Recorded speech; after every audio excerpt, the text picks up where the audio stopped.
quick update on the car. Again, the motor was pretty much done. I got a little baby battery to throw in here. It was about 20 pounds with that. It goes in that Odyssey bracket. I'll test it out. I got it from a friend. He was having some problems getting his RX-8 to run on it. He was using some external stuff like a differential cooler and a couple other electronics. It just wasn't enough to regulate the voltage, but I'll give it a shot on this car. The only external electronic that I plan to have hooked up is the cool suit, so that should be fine. I've only been having 15-30 minutes here and there to even get to this thing, but I did manage to finish getting the carpet ripped out. I need to vacuum up in here and just kind of get some of the sound deadening off, trim down some of these wires, figure a couple of things out, and then go from there.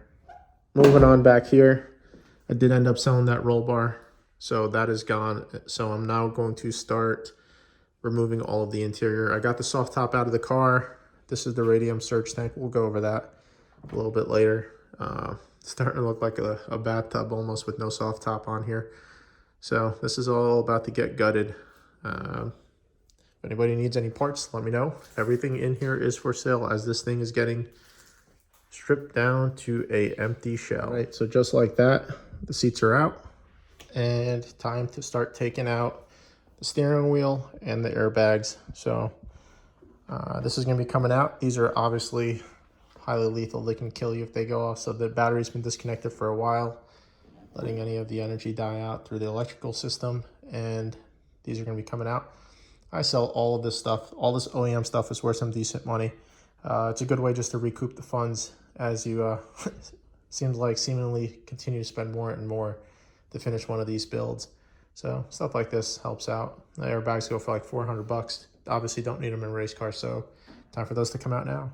All right, so making some good progress on the interior here. See, the seats are out, the cluster is out, the airbags are out. It looks like a hot car, like somebody just stole it, is parting it out. But all this stuff has to come out before a roll cage can go in. So everything is getting stripped down to a bare metal shell. There's not a lot of documentation on there, on the internet or the service manual on how to remove the dashboard. And people make a really big deal out of it, but it's actually not too bad. So holding it on are 2 screws on both sides here. There's 2 that hold it up front, 2 screws that hold it over here by the radio door, 2 that go underneath the airbag, and then the one on the side. So once I got all those out, this thing just started coming loose. Of course, it takes a little bit of work to get to this point because the radio, the console, the cluster, the steering wheel, the airbags, and all that stuff have to come out. But when building a race car, you don't need most of that stuff anyway. So I'm not planning on putting it back together. Not a big deal. So here we go with the dash removal. All right, so yanking and pulling and tugging on this thing is pretty much out. The only thing holding it in is this one wire loom that's running through the whole entirety of the dash. This goes from in here, tucked in there. So there's just a bunch of clips holding that thing on. And it's the only thing left holding this thing before I can remove it completely. So time to start cutting some wire ties and getting this thing off. All right, so there it is. I won the wrestling match with the dashboard. This wiring harness was tucked all the way around some ducting. Since I wasn't gonna use the ducting, I wrestled it and it came off and the harness came loose. I could have probably just disconnected it from down there, but this was faster. Anyway, so I'll route that in a different way. Lots of little parts to take off of here, like the heater core, bunch of miscellaneous things I don't need for the SRS. All the SRS stuff you see here, it's the stuff with the yellow connectors for the airbag. So all that stuff is coming out. That's running all the way down here to the back of the car for the seat belts and the restraint. So I'm gonna take that harness off, the module. I already took the impact sensors out, obviously the airbags. And that's it. This thing is almost down to a bare shell, ready to go in for a cage. In the meantime, I need to look up what every single one of these modules do and figure out which ones of them can be removed without causing any issues with the CAN bus. And then go ahead and remove them and remove excess wiring where I don't need it. So stand by for that next thing. It's probably not going to be for a while though. And after some finagling, all of this clustered mess, known as the SRS harness, not required for any sort of race car duties, is out of the car. So you can see there's quite a bit of wiring here. it's gone. Already looking a little bit better, more simplified. A couple cool things on these 06 Plus cars that are very different that I found so far. This sensor right here, this is a sensor cluster.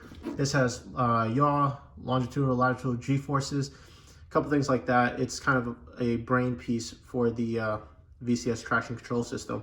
So I'm really looking forward to getting some good data out of that thing. Something else you'll notice in this model of your car that the others don't have, that's the drive-by-wire module. There's a couple other modules in here that I got rid of. On the steering wheel itself, there's going to be a steering angle sensor that's incorporated into the stock housing. So just kind of going through here and removing weight wherever I can. I'm not sure if I'm going to remove that sound deadening mat yet from the motor side or not. Still thinking about that. Something else different up here on an 08 only car is that little brain. That's a security type device. Found this little block of foam that was stuffed in there. Obviously it came from the factory. I wonder if this thing has a part number on it or if they just say get foam. That was funny when that popped out of there. And then after that, I'll be removing the glass. But as far as the caging is concerned, most of the stuff is out. The car's pretty much ready to get caged. So I'll try to find some time this weekend to get to that as far as vacuuming, cleaning up, and putting a drive shaft on so it can roll under its own power. And we'll go from there. So I have my trusty shop vac out here, doing some of the stuff that is not so fun to do, like vacuuming all the crap out of the car. And then I'll be going through here with some detail and a rag, just cleaning everything up. And then some of the more difficult stuff, like removing the sound deadening.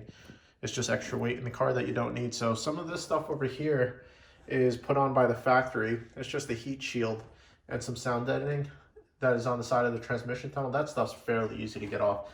Just need a little bit of heat with a heat gun, and then you peel it off. But some of the other stuff, like this hardened material, that requires some chisel and some dry ice and some tapping and banging and all that good stuff to get that out. Then moving up here, there's a ton of sound deadening. That's throughout the transmission tunnel. That's going over the trunk and over the fuel cell, or I'm sorry, the fuel tank area on this car. So that stuff's not going to be fun to remove. And then some of this carpet-like material that goes over the tank as well. These are the tedious things that are not so fun to do when building a race car that people don't talk about. So again, I'm going to attack this little bit by little bit over the course of the next few nights when I have some time, and that's it. All right, so I'm in the car, and you can see I'm a 6 foot tall guy with long legs, and I'm on the bigger side, 200 pounds, and I got the seat way back. My leg is almost straight, engaging the clutch, just a slight bend to it, just right where you want it. And this is why I love the steering wheel. It literally feels like it's almost designed for me. Right where a round wheel would be making contact with my legs, this one is not. It is giving me the legroom that I need. And then we're driving. It just clears my legs. It's an awesome thing. I drove a car with the fully round steering wheel this past weekend, and it was like this, basically. No good. Driver comfort, seating position, all of that is extremely important, and I have this thing set up exactly where I want it. So it's very nice. And then I have the quick release, so I can just pull the steering wheel off to make it get a little bit easier to get in and out of the car. So I got the seat right where I want it. Driving position is perfect for me. I can't wait. Getting pretty excited now that I got a couple of things bolted together. So a couple of things about the seat. I bolt the seat down as low as I possibly can. I want the lowest seating position to help me look further down the track than I normally would if the seat was higher. And I always use on a banner that's pretty low. It reduces the height of the visibility out through the windshield. That really forces the driver to look ahead. If you listen to any pro coach, any pro driver, they always go back to the basics. And the most important thing, pros, amateurs, average drivers, everybody basically does not look ahead as much as they should. So I try to help with that by keeping the seat as low as possible, running a windshield banner that goes pretty low, and forcing that to happen. As far as the seat is extremely, extremely important for safety. I don't cut any cost when it comes to safety equipment. I run the best of everything. including the seat. I think Sparco makes a great product here. This is a FIA approved seat. You can see the FIA logo on here. It does have an expiration date. This one is not valid after 2024, so you do have to replace these every so often, a couple of years. You can run a thing called a seat back brace after this to make the seat legal, but I don't need to since it's a brand new seat. A couple things that I really like about the seat is the high bolsters. This really helps keep the legs contained.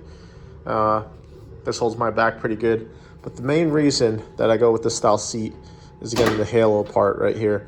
So I'm strapped in here. I have my helmet on. My head doesn't even go above the top of this, which is really nice. So there's not going to be any contact made with the roll cage, which is going to be going right behind my head. I run a Hans device with a 6-point harness.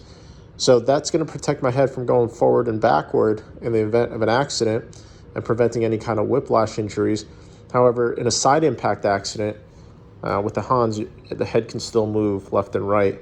So with this whole setup in the containment area, your head's going to be protected left and right. So there's literally no reason to not go with this in a race car. Some guys hesitate to go with this style setup on the street because it obviously will reduce your visibility somewhat, having these big halos here.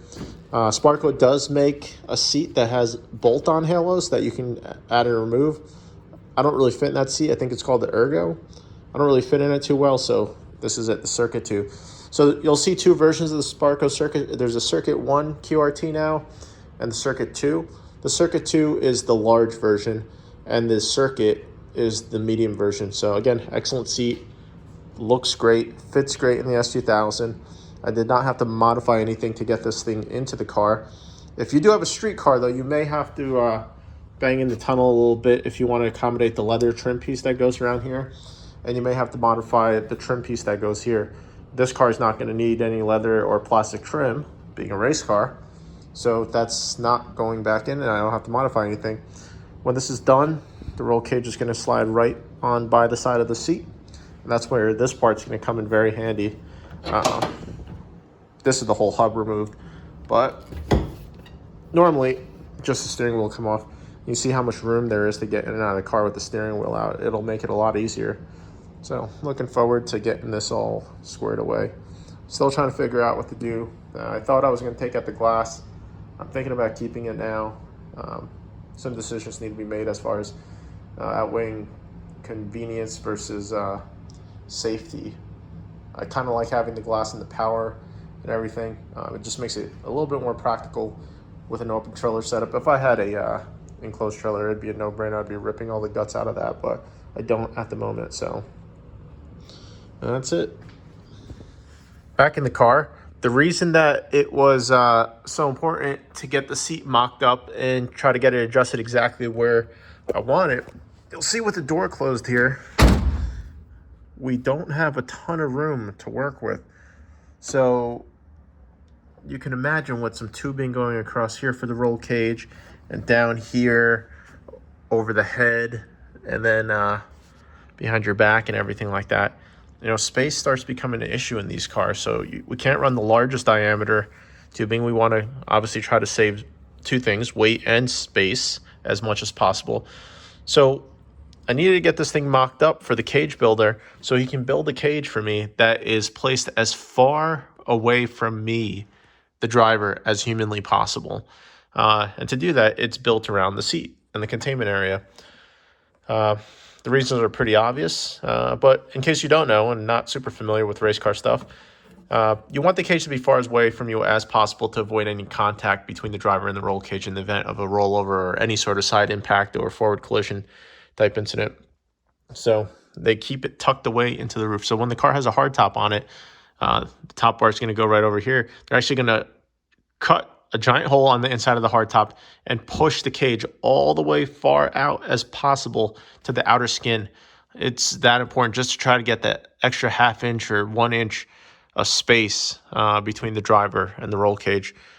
These small decisions, these are life and death decisions in a serious accident. So it's something that you don't want to take lightly. I got the seat mocked up perfectly right where I want it.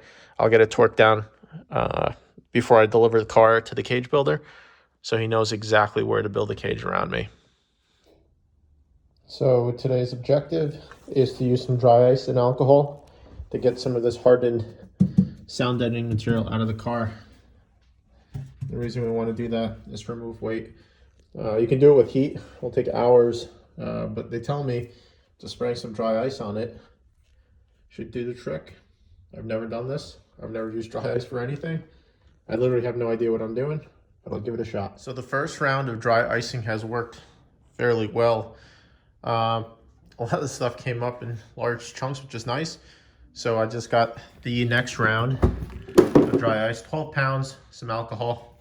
I'll show you some tips since I have a little bit of experience now using this stuff. So what I have remaining go is over the fender wells, they put this sound deadening stuff as well. And then I'm not sure if this is just a year specific or generation specific thing, but this black stuff right over there, there's some on the fender well over there. There's some underneath the driver's left leg over there. And then if you want to see the sum of what I've removed, that's it. So this is what it looks like when it comes off. This is going to need a wire wheel, obviously, to really clean this up before paint. So just keep working at it.